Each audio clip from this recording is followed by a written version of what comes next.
अस्सलाम वालेकुम। पाकिस्तान में इस वक्त दो बहुत बड़ी खबरों ने पाकिस्तानी अवाम को अपनी जानिब मुतवज्जो कर रखा है।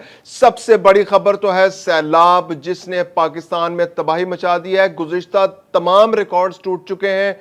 दरिया चनाब में, दरिया सतलुज में, दरिया रावी में इंतहाई ऊंचे दर्जे का सैलाब है और यह सैलाब कम होने का नाम नहीं ले रहा। भारत से मजीद रेले आ रहे हैं और ये रेले इकट्ठे होकर अब पंजनद की जानिब रवां दावा है और अगले 2-3 रोज के अंदर पंजनद में 10 लाख क्यूसिक का रेला पहुंचने वाला है। ये रेले क्यों आ रहे हैं, ये क्यों पहुंच रहे हैं और आगे कितनी खतरनाक सूरत हाल पैदा होने वाली है, आज इस वीलॉग के अंदर हम इस पर बात करेंगे। इसके अलावा जो दूसरी खबर जिसने पाकिस्तानी अवाम को अपनी जानिब मुतवज्जो कर रखा है वो है अफगान महाजरीन की वापसी। अफगान पनागजीन जो पाकिस्तान के अंदर मौजूद थे, अब आज की तारीख में तमाम के तमाम गैर कानूनी हो चुके हैं।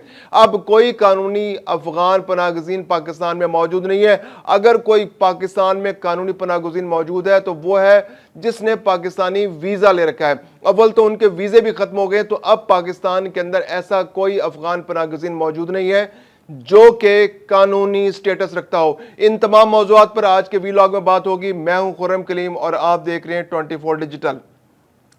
इब्तदा करेंगे अफगान पनागजीनों की मौजूदा सूरत हाल पर।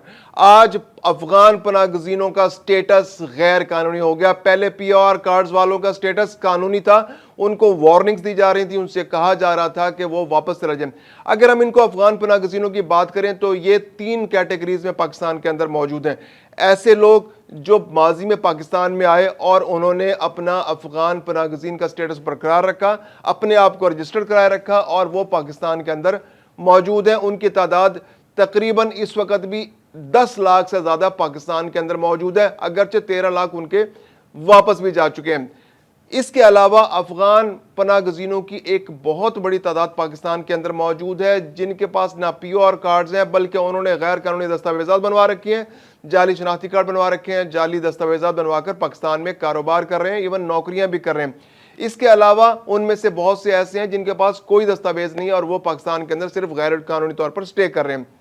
तीसरी कैटेगरी वो है जिन्होंने अफगानिस्तान के अंदर रहते हुए नेटो फोर्सेस का साथ दिया, शुमाली इत्तेहाद का साथ दिया और वो आज तालिबान से डरकर पाकिस्तान में मौजूद हैं। ये वो लोग हैं जिनको गैर मुल्कों ने, अमेरिका ने, बरतानिया ने, जर्मनी ने, फ्रांस ने, ऑस्ट्रेलिया ने वादा किया था कि हम आपको अपने साथ ले जाएंगे, लेकिन उन्होंने अपना वादा वफा नहीं किया। वो लोग पाकिस्तान आ गए और आज उनको वापस जाना पड़ रहा है। तो अब ये सूरत हाल है आज की। अब पाकिस्तान ने गुज़िश्ता रोज डेडलाइन दे रखी थी 31 अगस्त तक की और आज 1 सितंबर से अब तमाम अफगानी गैर कानूनी हो चुके हैं। इस जो पाकिस्तान की डेडलाइंस हैं इनको संजीदगी से ना लेने का जो रवैया अफगान पनागजीनों का था वो आज तक जारी है।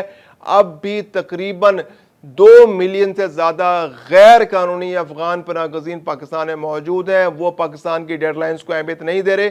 अब पाकिस्तानी फोर्सेस के पास इसके अलावा कोई ऑप्शन नहीं है कि वो एक ग्रैंड ऑपरेशन इनके खिलाफ लॉन्च करे, इनको गिरफ्तार किया जाए, इनकी जायदादों को कुर्क किया जाए, उन पर कब्जा किया जाए और इनको जबरन उनके मुल्क वापस भेजा जाए। क्योंकि अगर हम डाटा का एनालिसिस करते हैं तो इस साल जब से पाकिस्तान ने इस कैंपेन को बहुत तेज किया है तो जनवरी से लेके 31 जुलाई तक यानी पहले 7 महीने के अंदर 3,52,000 लोग अपने मुल्क यानी अफगानिस्तान वापस गए थे। और पिछले साल पाकिस्तान ने, पिछले 31 जुलाई को पाकिस्तान ने 1 महीने के लिए इसको मजीद एक्सटेंड किया। तो उस एक्सटेंशन का फायदा उठाते हुए सिर्फ 1 लाख अफगान पनागजीन जो है वो अपने मुल्क वापस गए। यानी कि आप यूं समझिए कि तकरीबन 4.5 लाख से लेकर 4,60,000 अफगान पनागजीन जो है वो इस पेशकश का, इस सहूलत का फायदा उठाते हुए अपने मुल्क वापस गए। क्योंकि पाकिस्तान ने कहा था कि जो भी इस अरसे के दौरान अपने मुल्क वापस जाएगा तो पाकिस्तान उनके सामान की चेकिंग नहीं करेगा, चेक पॉइंट्स पर उनको तंग नहीं किया जाएगा, वॉलंटरली उनको जाने दिया जाएगा और उनको फैसिलिटेट किया जाएगा वो जाएं अपने मुल्क में जाकर बसें। और अगर वो वापस आना चाहते हैं तो वो लीगल वीजा लगवाएं, पाकिस्तानी एम्बेसी से काबुल में राब्ता करें, वीजा लगवाएं और पाकिस्तान में आ जाएं और जितना वीजा उस अरसे पाकिस्तान में रहें। और उस प्रोसेस के थ्रू अगर आप पाकिस्तान के अंदर आते हैं, आप 5 साल यहाँ काम करते हैं तो आप पाकिस्तानी नेशनलिटी के लिए एलिजिबल हो सकते हैं। लेकिन पनाह गजीन का स्टेटस रखते हुए आप पाकिस्तान के अंदर अफगान पनाह गजीन के स्टेटस को पाकिस्तानी नेशनल के स्टेटस में चेंज नहीं करा सकते, इसका कोई ऑप्शन मौजूद नहीं है। तो अब गुज़िश्ता 15 रोज के अंदर जो तुरखम बॉर्डर है वहां से तकरीबन 75,000 अफगानियों ने वापसी का सफर बांधा।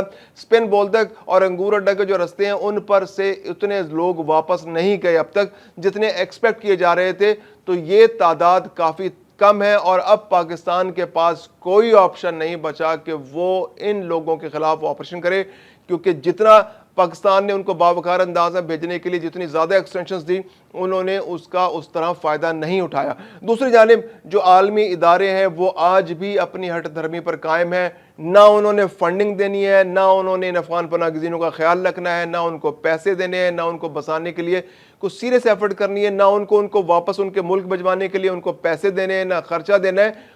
वो उनके पास सिर्फ एक काम है कि वह पाकिस्तान से अपील करते हैं कि आप इन अफगान पनाह गज़ीनों को वापस ना भेजें, इनको मरलावार भेजें, इन पर रहम करें। तो इस बात की अपनी जिम्मेदारी को महसूस किए बगैर तमाम की तमाम जिम्मेदारी पाकिस्तान पर डालने का जो सिलसिला मगरबी अक़वाम और यूनाइटेड नेशंस और UNHCR की जानिब से है वो अब भी जारी है, क्योंकि अब पाकिस्तान ने क्लियर फैसला कर लिया है कि कोई अफगान पनाह गज़ीन पाकिस्तान के अंदर नहीं रहेगा। अब दूसरी खबर की जानिब चलते हैं कि सैलाब की सूरत हाल जो है वो इंतहाई खतरनाक हो चुकी है, क्योंकि पाकिस्तान के अंदर जो पंजनद है, पंजनद के मुकाम पर अगले 2 से 3 रोज के अंदर पानी का एक बहुत बड़ा रेला जो है पहुंचने वाला है और उसकी जो हुजब है वो 10 लाख क्यूसिक है।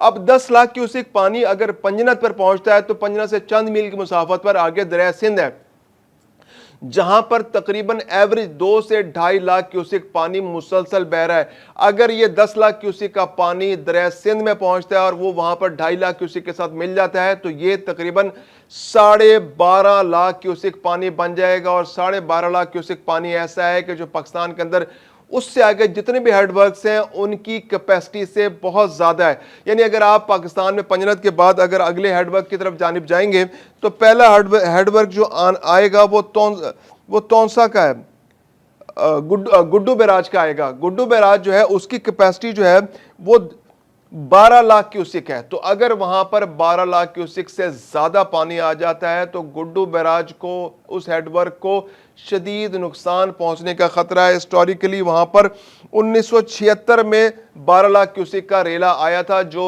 मैनेज हो गया था। 2010 में यह रेला जो था ये 12 लाख से कम था, ये तकरीबन 11.5 लाख क्यूसिक था।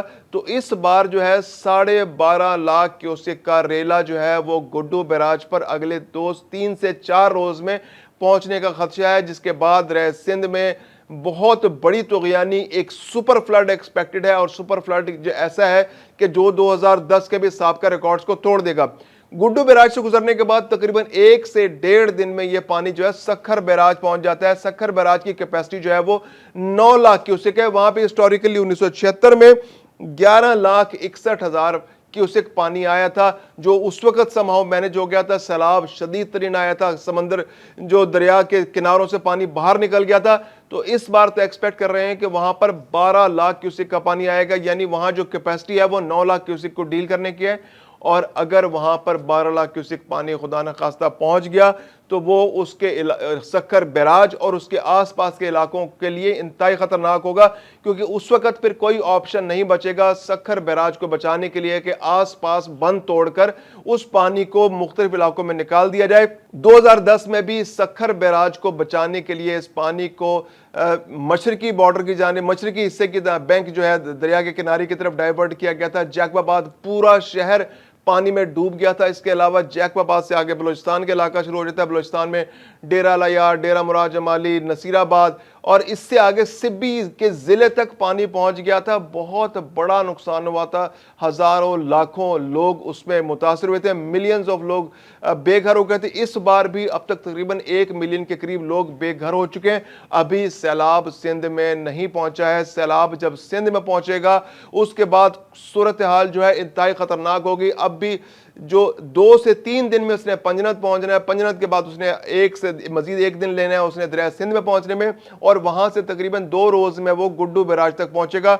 तो अगले 5 रोज जो है वो सैलाब को लेकर बहुत खतरनाक है। गुड्डू बैराज की कैपेसिटी जैसे मैंने आपको बताया कि 12 लाख क्यूसेक है, और रेला जो है एक्सपेक्टेड है वो 12 से 13 लाख क्यूसेक है। और इस दौरान जो बारिशों का स्पेल आ रहा है पाकिस्तान के अंदर, अगर दरिया सिंध का जो कैचमेंट एरिया है उसके अंदर ज्यादा बारिशें हो गई तो उससे सूरत हाल मजीद बिगड़ सकती है। इसके अलावा जो अलार्मिंग सूरत हाल जो अभी आज की जो लेटेस्ट खबर है वो ये है कि इंडिया से दरिया चनाब के अंदर 8 लाख क्यूसेक का एक और रेला दाखिल होने वाला है। यानी जो सैलाबी सूरत हाल जो पिछले 15 रोज से जारी है उसमें कमी का कोई इम्कान नहीं है। दरिया चनाब जो है उसमें रेले आ रहे हैं। अब भी 8 से 9 लाख क्यूसेक का रेला जो है वो तरेमू पहुंचने वाला है, और वो कादराबाद से निकल के चिन्योट से निकलकर तरेमू की जानिब है, और आज शाम को उसको तरेमू पहुंचना है। तकरीबन 8 लाख क्यूसेक का रेला जो है एक्सपेक्ट किया जा रहा है वहां पर। इसके अलावा इंडिया से आज एक और 8 लाख क्यूसेक का जो रेला जो है वो एंटर होने वाला है। दूसरी जानिब दरिया सतलुज में और दरिया रावी में भी जो सैलाब की सूरत हाल है वो कम होने का नाम नहीं ले रही, वहां पर भी शदीद तरीन सैलाब की सूरत हाल है।